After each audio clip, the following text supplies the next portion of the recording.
Si je dois mettre un chiffre, je dirais qu'elle a probablement moins de 15% de chances de tomber enceinte naturellement. En raison des problèmes d'infertilité que Logan et Dave durent affronter ensemble, je dirais que Harper est un bébé miracle.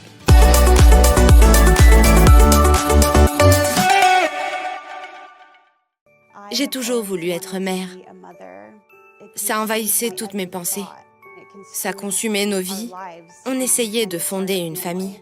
Quand Logan Minot et son mari Dave se marièrent en 2004, tous deux espéraient que les enfants occuperaient une grande place dans leur vie. Mais après 2 années d'efforts pour tomber enceinte, Logan alla consulter un médecin. On m'a diagnostiqué le SOPK, le syndrome des ovaires polykystiques. C'est très stressant. J'ai l'impression qu'on nous impose un délai avant la création de notre famille. Gynéco-obstétricien, le docteur Francis Esgara explique. Ce qu'il y a ici, c'est un problème avec l'ovulation. Mais plus important encore, il y a beaucoup de gros kystes sur les ovaires. C'est l'une des causes principales de l'infertilité. Mais il n'y avait pas seulement Logan. Nous avons découvert que Dave avait aussi un problème d'infertilité masculine. C'était dur à avaler. J'étais en colère contre la situation et frustré. Si je dois mettre un chiffre, je dirais qu'elle a probablement moins de 15% de chances de tomber enceinte naturellement. Logan commença tout de suite des traitements de fertilité. Mais les mois se transformèrent en années et toujours aucun succès. Pour être honnête avec vous, c'est plutôt dur de ne pas pouvoir concevoir. Et voir Logan passer par là, c'était encore pire. Nous prions pour que le Seigneur nous montre ce que nous devions faire. Finalement, en 2009, il y eut une lueur d'espoir. Grâce à la fécondation in vitro, Logan tomba enceinte de jumeaux. Je me souviens d'avoir prié le Seigneur en le suppliant, en roulant en tous sens dans mon lit, en lui demandant que cette fois, ce soit bien la bonne. Et finalement, cela a été un échec. Après 1 semaine seulement, Logan fit une fausse couche. Je me souviens d'avoir été très déçue et en colère contre Dieu. Pourquoi moi? Je remettais ses plans en question. Je n'en pouvais plus. Je voulais jeter l'éponge et abandonner. Parce que c'était trop dur. Pourquoi me donner ce désir profond et cette passion d'être mère et à Dave d'être père, si c'est pour ne pas la réaliser? Et j'ai entendu le Seigneur me dire « Non, non, non, non. Je t'ai donné ce désir. Il va se réaliser. » Ils décidèrent de se tourner vers l'adoption. Malheureusement, au cours de notre première tentative d'adoption, le bébé est décédé. Lors de la deuxième tentative d'adoption, la mère a décidé finalement de garder son Vous ne bébé. pouvez supporter les choses que dans vos limites. Et parfois, il est plus facile d'abandonner. C'est ce que nous avons failli faire. J'ai vraiment senti le Seigneur dire « Ne permettez pas à cette situation de vous voler votre joie. Vous ne devez pas laisser cette infertilité vous définir. » Alors en 2016, Logan commença à se concentrer sur sa santé. Elle perdit beaucoup de poids et cessa d'être obsédée par son infertilité. Elle se concentra plutôt sur les bénédictions de sa vie et se rapprocha de Dieu. Nous n'avions pas vraiment abandonné l'idée d'avoir un bébé, mais ça ne consumait plus chaque minute de la journée. Puis en 2017, Logan remarqua certains changements physiques. Après environ 12 semaines, elle décida sur un coup de tête de faire un test de grossesse. Il était positif et elle en fit un autre, puis un autre.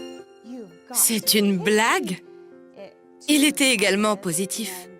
L'énorme joie que je ressentais à cet instant était indescriptible. 14 années de déception avaient rendu Logan et Dave prudents. Alors le lendemain, elle fit une échographie. Pendant l'examen, Logan raconta leur histoire au technicien. Elle avait littéralement les larmes aux yeux. Alors je me suis dit, oh non, ce qu'elle devait voir ne devait pas être bon. Je me disais, voilà, c'est fini. C'est la fin de cette aventure.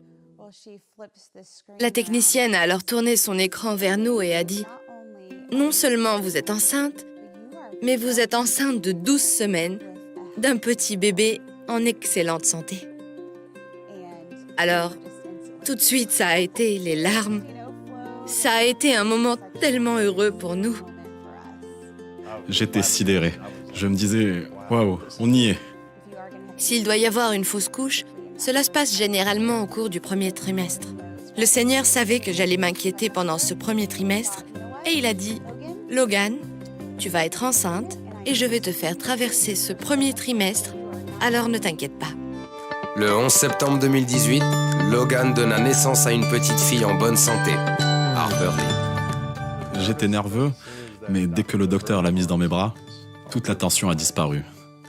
C'était génial. Mon cœur débordait. J'étais reconnaissante envers le Seigneur d'avoir enfin réalisé sa promesse en nous donnant Harper. L'accouchement de Harper a été l'un des plus grands honneurs de ma vie. Il n'y avait pas un œil sec dans la salle. J'ai pensé au fait que ce ne sont pas tous les enfants qui allaient être aimés comme elle. J'aime tellement être père. C'est si agréable de rentrer à la maison. Surtout qu'elle arrive à l'âge où elle sourit. Elle sait qui est à la porte. En raison des problèmes d'infertilité que Logan et Dave durent affronter ensemble, je dirais que Harper est un bébé miracle.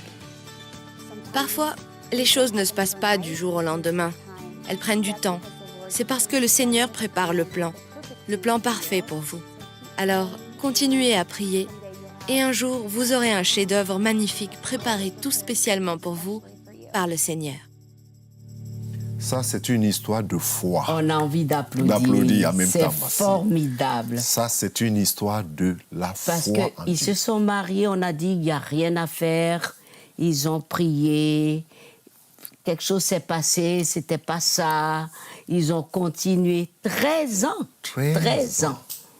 Tu sais, Massi, en regardant ce témoignage et cette histoire, je pense à plusieurs autres personnes. Oui. Je pense à certains de mes enfants, aussi, oui. Directement, oui. À ce moment même. Et à tous ceux qui sont un peu partout, qui pleurent partout, tous les jours. Qui pleurent tout le temps, pour les dire que, comme tu viens de dire, 13 ans, c'est une histoire de foi. C'est une histoire de foi. Persévérance, oui.